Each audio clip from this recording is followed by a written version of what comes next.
हा बघ, सरळ सांगतो, मी एकटा आहे. समोरून प्रचंड मोठी फौज आहे.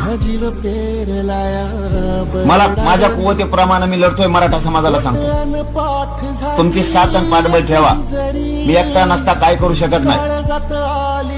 नेत्यांनी बी हुशार व्हा. मी काय वाईट नाही करत. आपल्या जातीचे लेकरं मोठे व्हावेत, पोरं मोठे व्हावेत म्हणून लढतोय. हे सगळ्यांनी माझ्या विरोधात यांनी मूठ बांधली. मोठी समाजाने तरी उघड्यावर पडून देऊ नका.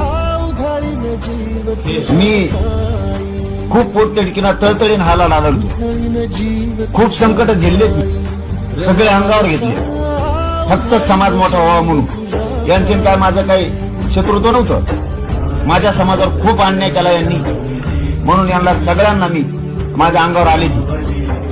मला जीव नाही ते विरोध केला यांनी. खालच्या टोकाचा माझ्यावर आरोप केले, खालच्या टोकाच्या मला शिव्या दिल्या त्यांनी.